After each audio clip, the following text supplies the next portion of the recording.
everybody. Q&A. Chelsea Cypher. I have a question. Girl was bred at a 14.78, we'll call it a 15, which is, by the way, the perfect numbers, on June the 21st. She was 6.23 the day before. Okay, so she jumped up pretty quick, but that happens. I'm coming up with 61 days on August the 20th. Well, I mean, yeah, I've got 61 days on August the 21st. So, you know, we're close. And look, remember, we are not trying to get the precise time to schedule a C-section. We're trying to get the approximate date within a day or two so that we're paying attention so that we can then do things like take a temperature and a progesterone level if necessary to get the timing right. But you got it right. You're right where you need to be. Super Psy Hope. I think this is probably a follow-up from a previous one. She's mad, or he's mad, because the vet gave me a run around and getting my girl C-section. I lost my puppy because I had to go far out for her. She was 2 days past the due date. They saw that one of the puppies had a weaker heart rate, still didn't do a C-section, claiming they had no time. Yeah, so, yeah, look, I mean, you know, you're unhappy with the vet. I know what the right answer is. If you're unhappy with your vet, find another vet. That's the answer. I mean, you know, things can go wrong for various different reasons with vets. And, you know, they can get booked up, they can have emergencies that take precedence over yours. There's all kinds of reasons why, you know, it doesn't work out the way you want. But if you don't feel like you're being, you know, treated in a manner that you think is appropriate, find yourself another vet. It's always the right answer. Mercedes Odom, I want to ask a few questions about going into the stud business with Frenchies. Where is a great place to advertise studs? What is something you can do to make your stud stand out over other studs? Well, okay, so the first thing is, I would not recommend anybody getting into the stud business until they have done some breeding and had some litters of their own. Because you want to be able to help your customers in this whole process. Just having a stud, in my opinion, is not enough. You need to have some knowledge base so that you know what you're doing, so that you can advise people when's the right time to breed, when's the right time to do C-sections, what's going on with the pregnancy, those kind of things. In terms of how do you advertise studs, there's Facebook, there's lots of social platforms that are basically free. You've got places that you can go to like caninestuds.com. I used to use them quite a bit. I don't use them anymore. Mostly because they weren't really giving me the follow-ups that were particularly helpful. But I mean, they're probably a good place to start.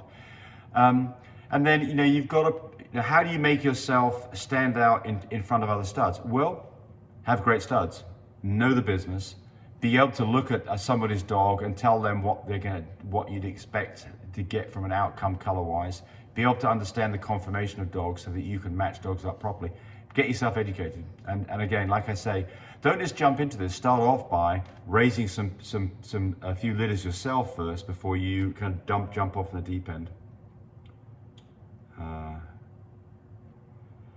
I think I've asked this one before, but we'll do it again now. Do I need to get an LLC? I'm not getting a lot of money, just want to do things the right way. I think I've already answered that. The answer is you don't have to have an LLC, but the LLC does protect you from somebody coming after your house and other things if things go badly wrong. And the LLC probably keeps you safer in terms of that the government believes that you're doing the right thing as far as getting taxes off people. Gunelia Bergmark.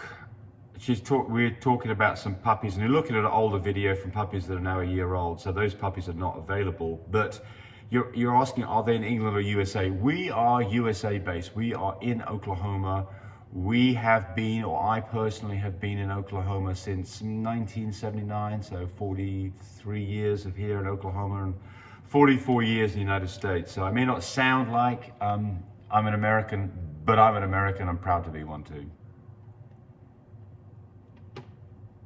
Let's go on down.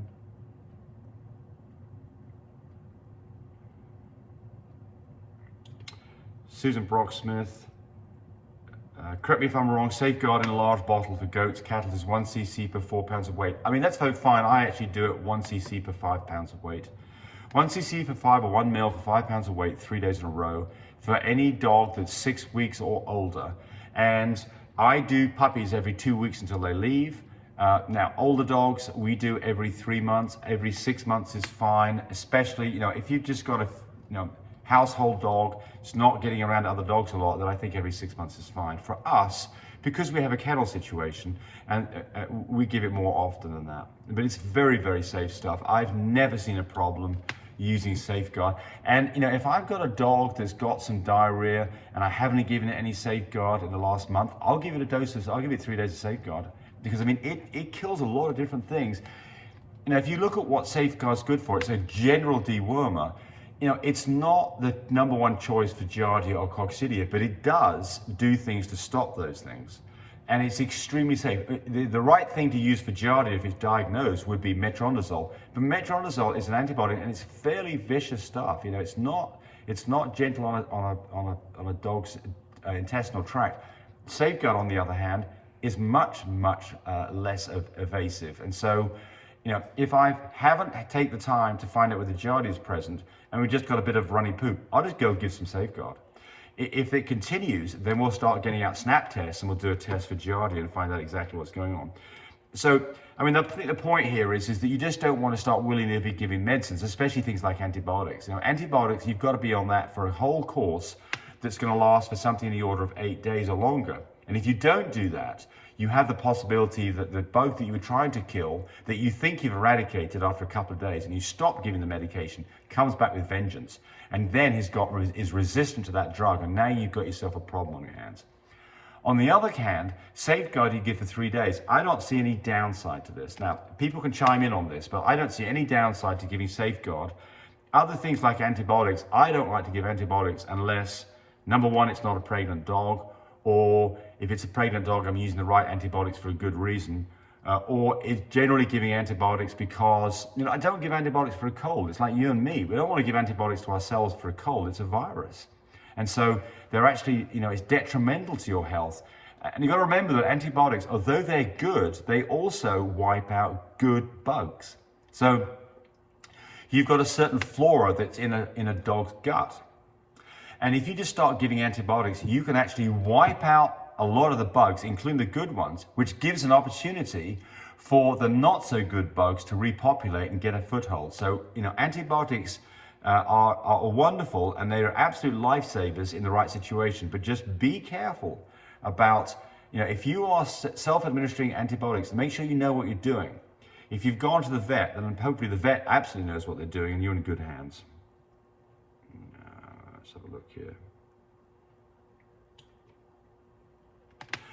Wicked Good Bulldogs. Is your dog getting any of the isoline flea and tick preventers like Prevecto, NexGard, Simparica Trio?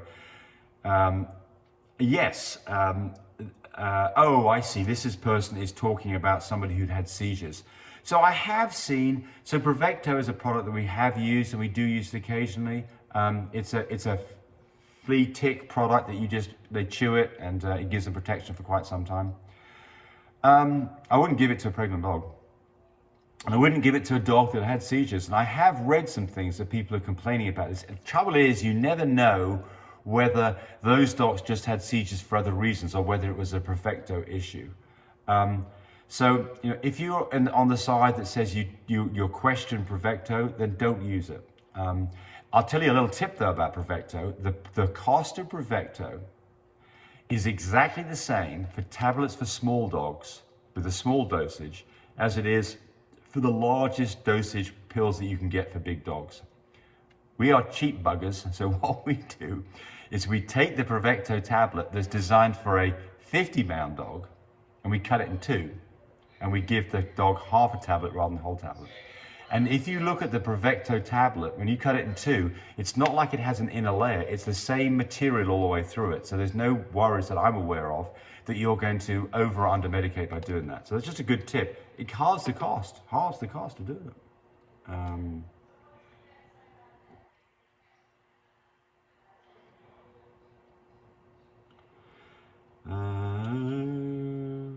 Someone's telling about their dog. I think that they have a special dog. Good. I think that covers everything. I think I've got back to all the ones that I've missed in that last one. So again, thanks for taking the time to watch this. While I'm talking to you, I'm just reading the last part to make sure that I haven't missed anything.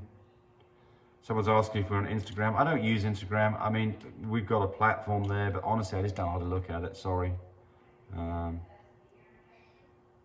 Right, so there we go.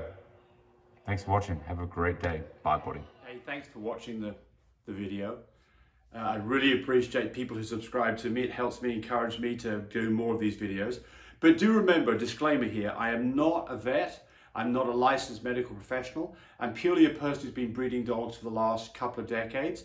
Any information that you got from this video, use at your own risk. There's nothing implied here, and certainly this should not be used as a substitute for advice from your veterinarian or your medical professional.